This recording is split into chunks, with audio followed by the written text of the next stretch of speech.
자, 그래서 이제 원드라이브, 우리가 이야기하는 오늘의 원드라이브는 비즈니스용 원드라이브입니다. 지금 오늘 세미나 들어오신 분들 중에 난 개인용 원드라이브 궁금해서 들어왔는데 하시는 분들은 비슷하긴 하지만 어쨌든 다른, 오늘 이야기하는 거는 비즈니스용 원드라이브입니다.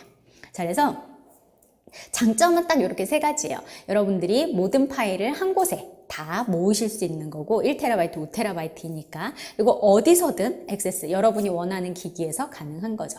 우리 첫 번째 세미나 들으신 분들은 아시겠지만 자, 우리 오피스 365 계정 하나 구독하면은 몇 개의 디바이스에서 쓸 수 있었죠? 네, 15개죠. PC나 맥 여기에 5대, 그 다음에 태블릿이나 패드에 5대, 모바일에 5대, 그래서 총 15대이기 때문에 여러분이 원하는 디바이스에서 액세스를 하실 수 있고 동기화해서 PC에서 편하게 이용을 하실 수도 있습니다. 그리고 우리 아까 전에 봤던 것처럼 협력, 협업 다 가능하죠. 그래서 오피스 클라이언트가 이미 오피스 제품, 프로그램들이 다 들어가 있기 때문에 같이 쓰실 수 있고 공동 작업 역시 가능하고요. 공유는 우리 다시 네이버 포탈로 들어가고 다음 포탈 들어가고 이게 아니라 또 웹하드 들어가고 이게 아니라 그냥 내 원드라이브에서 바로 공유를 할 수가 있습니다. 이제 가장 기업에서 중요한 건 보안이죠. 네, 보안 관리도 어드민 센터에서 다 하실 수 있고 관리자 제어까지 하실 수 있기 때문에 안전하게 원드라이브를 이용을 하실 수가 있겠습니다. 자, 그러면 우리가 보안의 차이를 한번 알아보죠. 자, 제가 보안을 설명을 드릴 때 가장 많이 쓰는 방법이 은행하고 개인 금고입니다. 자, 그래서 한번 차이를 알아보도록 할게요. 자, 오늘날에 이제 다 중소기업 분들이 많이 들어오셨을 것 같은데 이전 세미나에서는 또 더 많은 대기업 분들도 많이 들어오시긴 하셨던데 자, SMB를 좀 볼게요. 지금 보면은 예전보다 그쵸? 20년 전에 비해서 50%의 시간을 협업에 더 많이들 사용을 하고 계세요. 그리고 또 핸드폰, 모바일을 이용을 해서 37% 이상이 일을 하고 있습니다. 그런데 무서운 수치가 제일 오른쪽에 있습니다. 눈도 좀 무섭죠. 자, 그 사이버 공격, 해킹, 머레어, 랜섬웨어 이런 것들의 공격의 타겟팅이 43%나 SMB에 집중이 되고 있다라고 해요. 근데 문제는 그 수치를 기사로 보셨는지 모르겠는데 자, SMB 기업에 작은 중소기업에 이제 이런 해킹 공격, 랜섬웨어 공격이 들어오면 폐업을 하는 율이 얼마 정도 되실 것 같으세요? 자, 해킹 공격을 받았습니다. 근데 그 회사는 그 공격으로 인해 회생을 못하는 경우가 60%나 된다라고 해요. 굉장히 높은 수치죠. 해킹 공격으로 인해 그냥 계속 해오던, 유지해오던 회사가 망한다라는 거죠.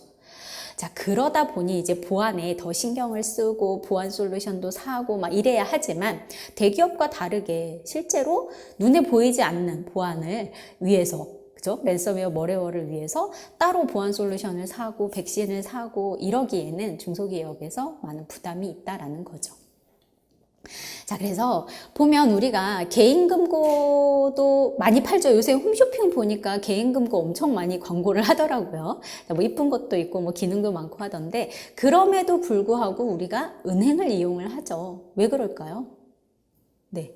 금리도 매우 낮은데 요새 그죠? 그럼에도 불구하고 은행을 이용을 하는 건 금리가 어쨌든 낮긴 하지만 금리가 있는 것도 있고 그쵸?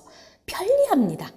그래서 개인 금고에 있는 걸 찾으려면 어쨌든 제가 개인 금고까지 가야 되는 거죠. 우리 집에 무조건 밖에서도. 하지만 은행에 두면 어느 은행 지점이든 가서 돈을 찾을 수가 있는 거고요. 그리고 이런 편리성 외에도 가장 중요한 건 보안이죠. 집에 있는 개인 금고는 누가 뭐라 그래도 책임은 접니다. 그죠? 제가 잘 관리를 해야 돼요. 그 기사 보셨는지 모르겠는데 제가 정확한 금액은 기억이 안 나는데 이 아버지가 신고를 한 거였는데요. 소파 밑에다가 1억 8천만 원인가 정도를 그 퇴직금이었는데 넣어놨대요. 나중에 뭘 하려고 그냥 제일 안전하다 생각해서 거기다 넣어놨는데 어느 순간 1억이 사라졌더래요. 그래서 너무 놀라서 신고를 했는데 그래서 범인을 잡았더니 아들이 이제 갖다 썼다라고 하더라고요. 어쨌든 그 책임 역시 아버지한테 있는 거죠. 자, 그래서 안전하게 은행에다가 관리를 하는 것처럼 여러분 역시 여러분의 자료를 여러분의 개인 PC에다 가지고 있다라면 백신, 예방 알아서 하셔야 되고요. 바이러스 예방 알아서 하셔야 되고요. 랜섬웨어, 머레어에 걸리지 않도록 보안 솔루션이라든지 각별한 주의를 각자 하셔야 합니다. 그죠? 그래서 여러분들은 백신 프로그램도 사시고 설치해서 깔고 그리고 적절한 주기에 검사도 하셔야 되고 만약에 발견이 됐을 경우에는 즉각 치료를 하셔야 되죠. 자, 근데 그럼에도 불구하고 감염이 됐습니다. 그럼 어떻게 해야 되나요? 대처를 해야겠죠. 그러면 뭐 전문가한테 보내서 일부 복구를 하던 아니면 백업해둔 우리 아까 전에 뭐 나스라든지 뭐 외장하드라든지 USB라든지 이런 데 해두었던 걸로 자료를 대체를 한다든지 아니면 정 어쩔 수 없는 경우에는 실제로 저희 그 교육을 매월 아까 전에 저희 스태프가 글을 올린 것처럼 매월 광화문 마이크로소프트 본사에서 2회씩 교육을 진행을 하고 있는데요. 그때 오신 사장님 한 분의 사연이 굉장히 안타까웠는데 랜섬웨어로 인해서 모든 자료가 날아갔다라고 해요. 근데 그 해커한테 연락이 와서 얼마의 비트코인을 주면 그걸 이제 계정을 풀어주겠다라고 하셨는데 포기하셨다라고 해요. 다시 시작하겠다 막 이제 이렇게 얘기를 하셨었는데 어쨌든 포기를 한다거나 아니면 많은 돈을 주고 내 거임에도 불구하고 그렇게 하셔야 된다라는 거죠. 자, 근데 아까 엔터프라이즈급 보안이라고 말씀을 드렸습니다. 그래서 뭐 다양합니다. 그래서 물리적 보안, 논리적 보안, 데이터 보안 이렇게 해서 뭐 안전하게 여러분들이 쓰실 수 있게끔 마이크로소프트에서는 몇십 조 단위의 그런 보안과 관련된 솔루션과 뭐 그런 해킹, 머레어, 랜섬웨어 이런 것들에 대한 보안을 마이크로소프트에서 하고 있습니다. 그래서 여러분들이 원드라이브를 사용을 하시게 되면 뭐 일종의 예를 들어 드리면 바이러스가 걸린 파일을 원드라이브에 업로드했을 때 업로드가 안 된다든지 그 다음에 원드라이브에 있는 자료는 알려진 랜섬웨어나 머레어 바이러스에 자동으로 보호가 된다든지 이런 것들을 안심하고 사용을 하실 수가 있는 거죠. 자, 그럼 만약에 감염이 됐다라고 칠게요. 주로 감염은 어떻게 되냐면 PC에 동기화를 하셔서 사용하실 때 많이들 일어나죠. 왜냐하면 PC에 감염이 되어 있기 때문에 제 원드라이브와 PC가 동기화가 되어 있다라고 하면 감염이 될 수 있죠. 자, 이렇게 됐을 때는 또 얼마 전에 보건 서비스가 나왔습니다. 그래서 여러분들이 내 원드라이브를 확인을 하시고 파일을 감염이 된 걸 다시 내가 그걸 복원을 하실 수가 있습니다. 파일 또는 폴더를. 그래서 모든 작업을 취소를 하고 뭐 30일 이전의 자료로 감염되기 이전으로 복원을 할 수 있는 서비스가 나왔기 때문에 여러분들이 뭐 감염이 된다 하더라도 안전하게 물론 그동안 작업했던 건 없어지겠지만 안전하게 복원을 하실 수가 있게 되는 거죠. 그래서 이렇게 안전하게 쓰실 수 있고 다양한 시나리오로 여러분들이 조금 더 스마트하게 일하실 수 있는 원드라이브를 오늘 이제 안내를 드리려고 이렇게 세션을 만든 거죠. 자, 그래서 한번 원드라이브를 한번 이미 아시는 분들은 너무 쉬운 이야기이겠지만 자, 이제 이해를 한번 해보면은 자, 이제 여러분 예전하고 좀 많이 달라진 게 뭐냐면요. 굉장히 좀 트렌드가 바뀐 게 이제는 자기 혼자 일을 잘하는 사람보다 다른 사람하고 자료를 잘 나누고 협업하고 이런 사람들을 저 사람 일 잘하는데 라고 이야기를 하는 좀 바뀌었더라고요. 자, 그래서 여러분들이 좀 이제 일하는 방식이 바뀌셔야 되는 게 물론 내가 맡은 일을 내 자신이 잘하는 것도 중요합니다. 그렇지만 좀 더 빠르게 정리를 여러분의 업무를 하시고 그거를 효율적으로 협업을 해서 좀 더 많은 성취를 할 수 있는 게 바로 스마트 워크가 되겠습니다. 이렇게 막 구구절절 말을 했지만 제일 좋은 건 이겁니다.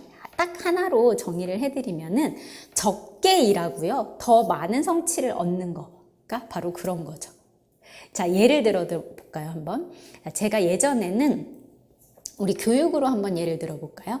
자, 우리 그 오마스 스태프분들은 그 대화 내용에다가 저희 그 교육 신청할 수 있는 홈페이지 주소를 한 번만 더 남겨주세요. 자, 여러분 듣고 계시는 분들은 사이트 주소 보시면 되는데, 자, 저희가 어떤 일을 하고 있냐면 매월 1회씩은 오피스 365 무료 교육을 누구나 들으실 수 있게끔 마이크로소프트 본사 광화문에 있습니다. 여기에 오픈을 해요. 예전엔 어떻게 했었냐면 교육 등록 페이지를 별도로 만들어서 만들고 매월 하니까 매번 만들고 그 등록을 다운로드를 받아서 담당자가 저한테 전달을 해줬어요.